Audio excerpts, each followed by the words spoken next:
welcome back to Just Farm Life.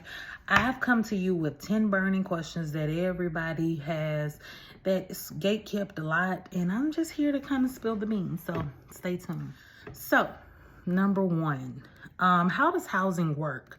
So you got two options. Housing, and if you see me looking down, I do have some notes because I want to stay on track. Two options.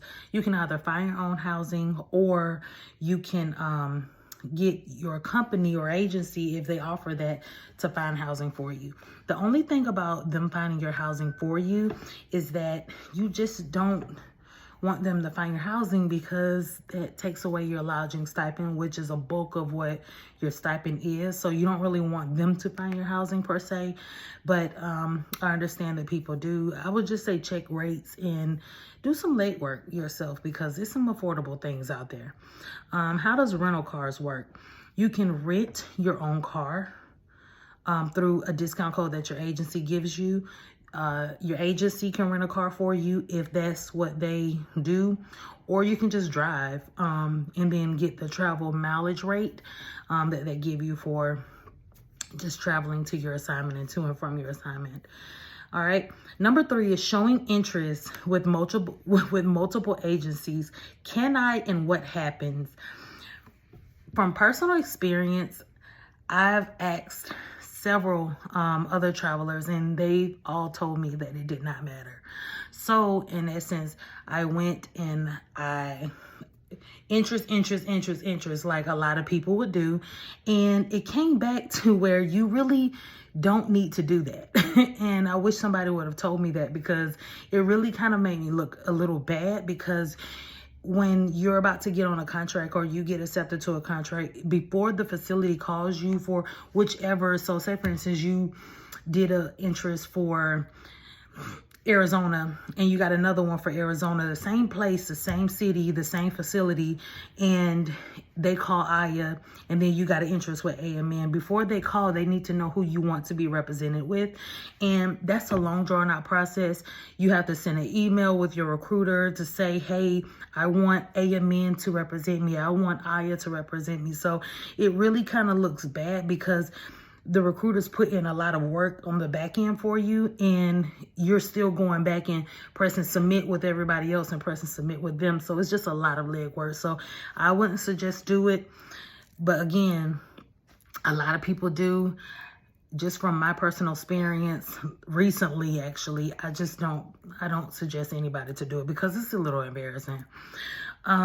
This fourth one is facility pay periods. This is really important to know, because a lot of facilities do not pay for a full week. Like, it would be Sunday if you work Sunday, and then if you stop on Saturday, you would submit your time on that following Sunday before 2.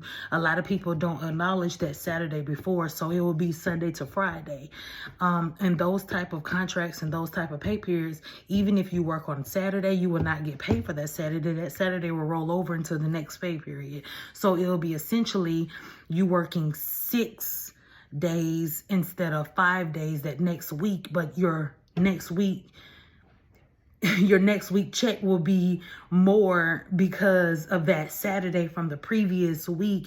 Is really confusing. So I would definitely encourage everybody to know what the facility pay periods are before, so it will not be a shocker to know that, oh, I'm getting paid Wednesday, or if you get paid Thursday or Friday and your checks are short because the facility is not acknowledging either a Sunday before or a Saturday after. And if they aren't, and you agree with that and everything's good with your recruiter, make sure you're keeping up and keeping track with how much you're getting paid on your paychecks, how many hours is on your paychecks, because you don't want that to be overlooked and work for free. All right. Number 5 is differential, and adjusting overtime pay, and always negotiating pay at renewal. So shift differential comes in when you're either working a night shift or overnight shift. You don't just want to do the regular standard pay. You always want to ask your recruiter, hey, since I'm working night shift or overnight shift, can you please ask for a shift differential? More than likely, you will get approved for it. So I would just ask. Adjusting your overtime pay, again, you could just ask. And negotiating pay at renewal. That is very important because you don't want to renew with the same rate that you had, and this is your third renewal or second renewal or anything like that. So if the facility is interested in you as well as your recruiter vouches for you and everything goes good, you should see some type of pay increase if you do decide to renew. Number 6 is scrub allowances. Majority companies that I've ever worked for have a scrub allowance. Whether it's $50, $70, $100, they have a scrub allowance. Now, how much you get in your scrub allowance, your recruiter will tell you. However, if you explain to your recruiter, hey, you know, scrubs this and that and this and that, they could go up. So you can ask them, hey, could you go up $50 or could you go up $25 on my scrub allowance? And majority of the time you will get it. All right. Number 7 is having off days agreed upon in a signed contract before starting. Having off days agreed upon in a signed contract is very important.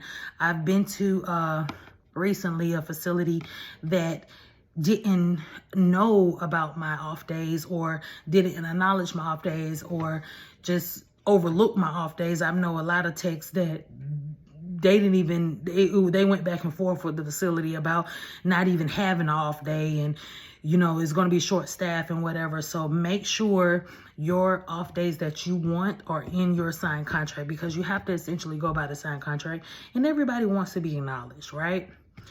Number 8 is continued education. I get this a lot. As pharmacy technicians, we do have to do education. As a lot of healthcare providers, we do have to do continued education. Now, a lot of times when you're on assignment, the facility themselves will give you a login to Pharmacy Technician Letter. And that is a portal where you can go in and do your continued education. I forgot what the acronyms were, like TLC, I think, healthcare or something like that. But they give you a login under the facility code, and you can go ahead and do, when they give you that login, go ahead and do all of your stuff for that year or whatever you're going to do, especially if you're behind, because it's free and the facility is offering it to you. Go ahead and take it, right? Or you can do powerpack.com, or you can do freece.com. If you're nationally certified, you can do it on the PTCB portal. I'm not sure. I've never used that because I just do PowerPack. So, or I'll just get the facility to give me a code to Pharmacy Technician Letter, and then I'll do it with the facility code and my login and everything like that. And I just keep using it until it just runs out, right? Or expires. Number 9 is clocking in and out of a facility, and the time cards. How do you enter your time cards?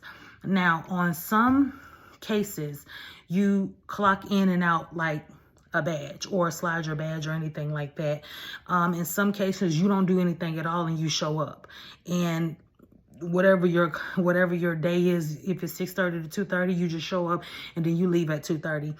It depends on what the company is, but regardless of the point, you always want to keep a journal of what you're doing when you're clocking in, when you're clocking out. And if you are using Chronos or whatever type of fingerprint or slide badge, you also want to keep, even though it is digitally in the computer, you also want to keep a sheet or a journal or something when you're clocking in and clocking out, because there's a lot of facilities that will change your time, and it's a lot of facilities that will adjust your time without you knowing on the back end, or when just for whatever reason. So make sure you're keeping a journal of your time cards. Make sure you're keeping, you know, some type of personal reference that you can go back just in case your facility audits you and say, hey, you said no lunch. They're saying lunch. Did you take a lunch? Didn't you? And then you go back on Chronos or go back on whatever type of portal, and it's now is adjusted. So you always want to keep a personal copy of what's going on with you with the time cards.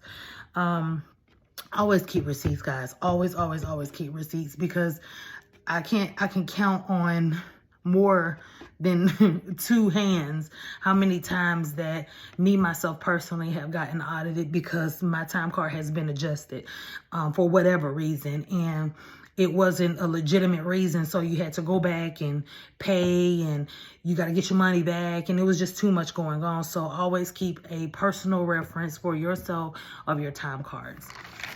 Last but not least, I did say 10, but perks of different facilities. All facilities has perks, right?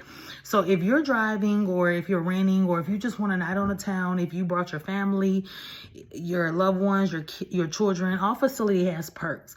The only thing you have to do is just browse their internet, or their portal, or whatever they call their browser, and a lot of times they'll have coupon codes or perks, or they'll call them QR codes, or just whatever they call them, and you can get discounts on food, oil changes, hotels, bars, clothes, I mean, just dry cleaning, just whatever. So a lot of times you can get attraction coupons, you can get just whatever you need. If you're working for that particular facility, you will just have to, of course, bring your badge. Or sometimes they also have where you can just print out the actual coupon and just take with you on your planned trip. So I hope these help.